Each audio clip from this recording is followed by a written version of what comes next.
उनके बाप दादाओं ने बेटियां दी होगी, हमारे बाप दादाओं ने नहीं दी है। हम लड़ रहे हैं। मैं अकेला कैसा जाऊं? मेरे साथ बैकवर्ड के हैं, दलित के हैं। 2 और 2 4 2 6 2 8 2 10 2 12 2 14 ये 26 लोग हैं। नेता नगरी के ताज़ा तरीन एपिसोड में स्वागत है, जहां नगर डगर घूम रहे नेतागणों की हम पोल पट्टी खोलकर आपके सामने रखते हैं। सबसे पहले चलते हैं गृह राज्य मंत्री अजय मिश्रा टेणी जी के पास। चुनाव प्रचार कर रहे हैं, लोकसभा चुनाव आ गए हैं ना, बाहुबली हैं अपने क्षेत्र के, गरीबों का खून चूसते होंगे और अपने आप को स्वयंभू ठेकेदार उस एरिया के कहते होंगे। किसानों को ही कुचल दिया था इनके बेटे ने थार से, तो उस समय प्रदर्शित हो ही गया था इनका एटीट्यूड क्या है, इनका घमंड क्या है, और आम इंसान को, आम वोटर्स को समझते क्या है। प्रचार करने के लिए पहुंचे स्थानीय लोगों ने कहा कि देखिए भाई साहब, पानी की समस्या है। अजय मिश्रा टेनी ने पता है क्या किया, एक झापड़ दूंगा नहीं तो नीचे बैठ जाइए। ये इस देश के वोटर की इज्जत है। ये चाहते हैं कि ये चुपचाप मुंह बंद करके हमें सुनते रहें, हम कहें तब देखें, हम कहें तब मुंह खोलें, और मुंह खोलें तो सिर्फ जायज़ाकार ही करें, लेकिन सवाल न पूछें। ये इनका घमंड है। आज इनके पास पैसा है, ताकत है, तो आम जनता के सवाल पूछने पर भी झापड़ दिखा रहे हैं। देख लीजिए इनकी वीडियो।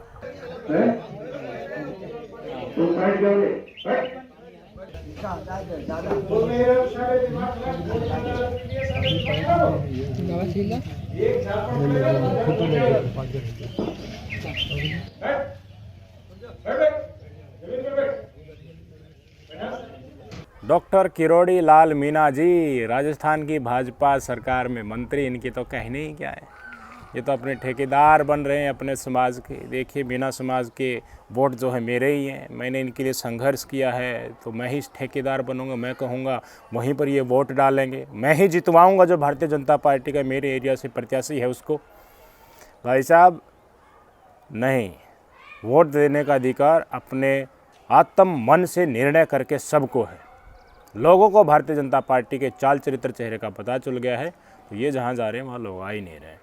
मात्र 26 लोग पहुँचे, कुल 26 लोग। ये गिनते रहे 1 2 3 4 और टोटल 26 ही हैं। यही तुमको बोला था 2 गाड़ी लेके आने के लिए, तुमको बोला था 1 गाड़ी लेके आने के लिए। 1 गाड़ी में कितने हैं, 2 में कितने हैं, बाकी गाड़ी कहाँ है? अच्छा, खेती बाड़ी में लगे हुए हैं, काम में लगे हुए हैं। मैं चल कर देखूँ क्या वहाँ? ये इनकी हालत हो गई है भारतीय जनता पार्टी के गद्दार नेताओं की, जो अनुभवी और कई साल से इस पार्टी से जुड़े हुए हैं, मंत्री हैं। 26 लोग एक मंत्री को सभा में, लोकसभा चुनाव सबसे बड़ा पर्व है, वहाँ पर देखने के लिए, सुनने के लिए आ रहे हैं। देख लीजिए वीडियो। 2 और 2 4 2 6 2 8 2 10 2 12 2 14 ये 26 लोग हैं। कहाँ गया हो लाने वाला? कितनी गाड़ी आई है? कितनी गाड़ी आई है? 2 कितनी दी थी गाड़ी? कितनी गाड़ियों को पैसे दिए? अरे तय कितना हुआ है? 10 गाड़ी और 2 आई है। क्यों 10 गाड़ी की बहा करी थी आप लोगों ने? अब खेती का काम चल रहा है, खेती का काम चल रहा है। पागल बना रहे हो मेरे को। खेत तो खाली पड़ा है, कहाँ चल रहा है खेती काम? मैं चलो हंस महल कहाँ है कृष्ण गोपाल? आप कितने लोगों को लाए हैं? 4 गाड़ी कितनी है? एक में 4 ही आएंगे। बुलाओ उन 4 को। और अब जो समाचार दिखाने जा रहा हूँ ना, उसे हर व्यक्ति को समझ लेना चाहिए। जो भारतीय जनता पार्टी के पाले में जाकर अपने समाज से नाता तोड़ लेता है, उसी समाज की माताओं बहनों की इज्जत जब उछाली जाती है तब भी उफ नहीं करता। कोई भाजपा में जाकर उसी के रंग में रंग कर अपने नैतिक कर्तव्यों को भूल जाता है, और जिन्होंने उसको इस स्थिति में लेकर आया है उनका समाज, उसको ही नेगलेक्ट कर देता है। राजपूत समाज में काफ़ी नाराज़गी है ना? क्यों? क्योंकि भारतीय जनता पार्टी के केंद्रीय मंत्री पुरुषोत्तम रूपाला ने अभद्र टिप्पणी की थी। कहा था, कथित तौर पर बताया जा रहा है कि इन्होंने, क्षत्रिय समाज ने अपनी बहन बेटी आक्रांताओं को दी होंगी, इस तरह का स्टेटमेंट उन्होंने इस्तेमाल किया था। तो समाज बहुत नाराज़ हैं, बड़ी बड़ी पंचायतें हो रही हैं, हम आपको दिखा चुके हैं। मैं तो गट्स समझूंगा कि राजपूत समाज के एक लड़के ने भरी महापंचायत, जहां लाखों के लोग सामने बैठे थे, ये बात कही कि जो लोग आज हमारा साथ नहीं दे रहे हैं पर हमारे समाज से ही हैं, राजपूत समाज से हैं, बीजेपी में शामिल होने के बाद भाजपूत बन गए हैं, उन्होंने अपनी बेटी बहन बेटी दी होंगी अंग्रेज़ों को या आक्रांताओं को, इसलिए वो लड़ते हुए दिख नहीं रहे। हमने नहीं दी है इसलिए हम लड़ रहे हैं। यह भेद होना बहुत ज़रूरी है। कोई अगर कोर वोटर क्षत्रिय समाज भाजपा का रहा है तो आज कुछ लोग जाकर उनके पाले में बैठे हैं, समाज के साथ गलत हो रहा है फिर भी उफ नहीं कर रहे हैं, उनके ऊपर इस तरह का सार्वजनिक तौर पर सत्यता के साथ खींच कर चपेड़ा जड़ना और जनता से आवाज़ उठाकर सहमति देना बहुत बड़ी बात है। बेनकाब उन लोगों को किया जा रहा है, इससे बड़ी बेइज्जती और क्या होगी, सुन लीजिए। बहुत सारे राजपूत भाजपूत बन के भाजपा का काम कर रहे हैं, मतलब कहीं ना कहीं वो रूपाला जी की बात से सहमत है और उनके बाप दादाओं ने बेटियां दी होगी, हमारे बाप दादाओं ने नहीं दी है, हम लड़ रहे हैं। और जिनके बाप दादाओं ने बेटियां दी है वो करो गुलामी, हमारे बाप दादाओं ने तो बलिदान दिए, हम लड़ेंगे।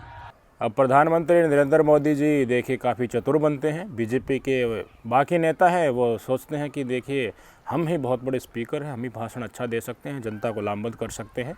क्या आरोप लगाया जाता है कांग्रेस पार्टी के ऊपर कि राम मंदिर का इनको इन्विटेशन भेजा गया था, बाकायदा चिट्ठी में लिखकर उन्होंने मना कर दिया कि हम नहीं आ रहे हैं।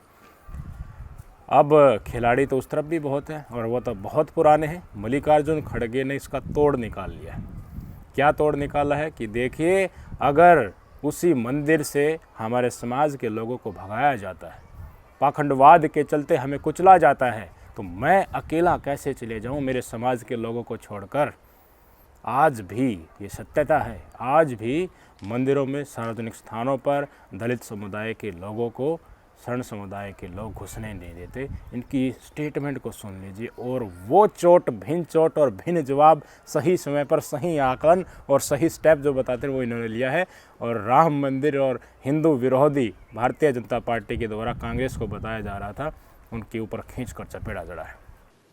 तुम मुझे बोलते हो अयोध्या को क्यों नहीं आए? अरे अयोध्या को, मेरे को तो छोड़ो, मेरे लोगों को आज तक देवल में एंट्री है, पानी पीने देते हैं, स्कूल में आने देते हैं। जब ये तुम्हारे राज्य में व्यवस्था है, जब तक तुम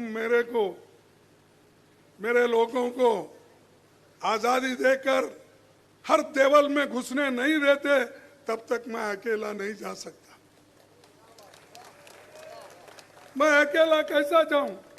मेरे साथ बैकवर्ड के हैं, दलित के हैं, निचले लोग हैं, गरीब लोग हैं, उनको कोई नहीं पूछ रहा।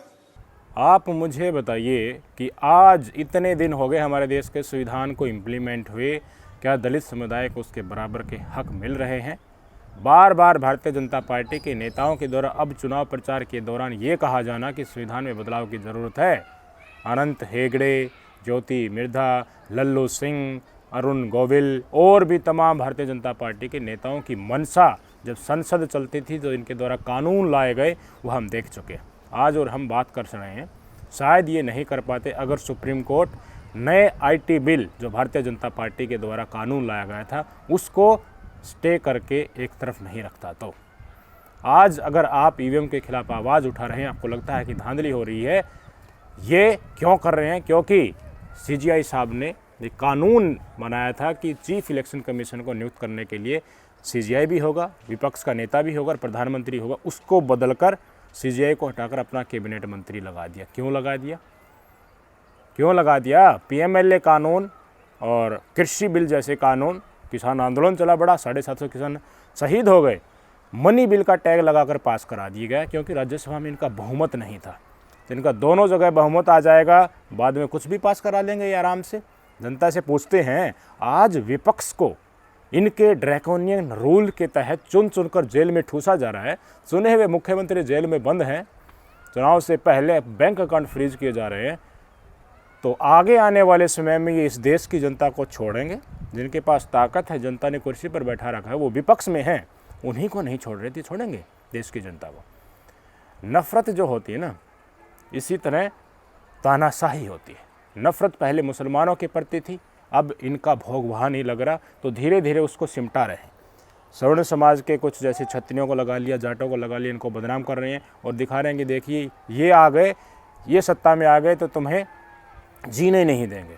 नफ़रत पैदा कर रहे हैं। तो मुसलमानों से नफ़रत धीरे धीरे अगर समाज के दूसरे वर्ग में जा सकती है, दलित समुदाय के खिलाफ नफ़रत सरेआम दिख सकती है, भगवादारी अपने मनुवादी टेंडेंसी के चलते भीमराव अंबेडकर जी के झंडे को उतार कर फेंक सकते हैं, उनकी जयंती के ऊपर हो रहे प्रोग्राम में घुसकर हुड़दंग कर सकते हैं, तो भाई साहब जिम्मेदार नफ़रत का मुसलमान नहीं है, जिम्मेदार इस कुर्सी से निकली हुई मनसा है। जी हाँ, और खड़गे साहब ने जो ये आंसर दिया है बिल्कुल परफेक्ट दिया है।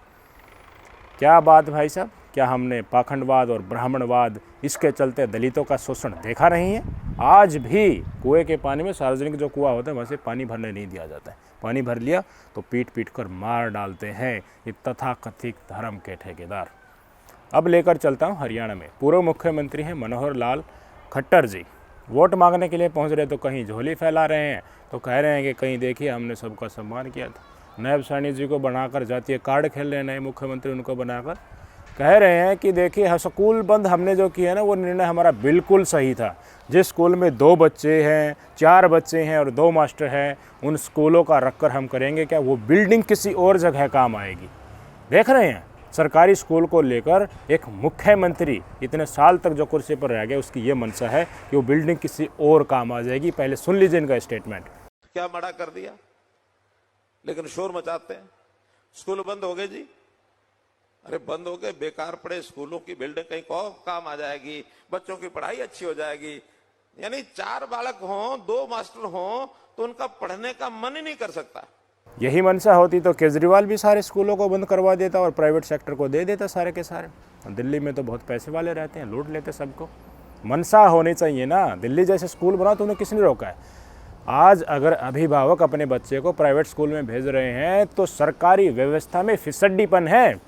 उनका लेवल आप प्राइवेट से अच्छा कीजिए, उनके बराबरी कीजिए। देख लेना कितनी ज़बरदस्त भीड़, पैसे वाले जो बच्चे होते हैं, मिडिल क्लास अपर क्लास, वो बच्चे भी सरकारी स्कूल में देखेंगे। लेकिन मनसा सुधारने की नहीं, मनसा नया इंफ्रास्ट्रक्चर खड़ी करने की नहीं, बेचने की है। जो कुछ भी है कहीं और बेच दो बिल्डिंग को।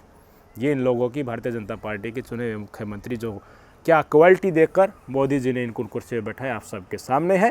तो नेता नगरी में अभी इतना ही। नगर डगर में क्या देखा क्या नहीं देखा, कैसा लगा कमेंट करके जरूर बताइएगा। नमस्कार।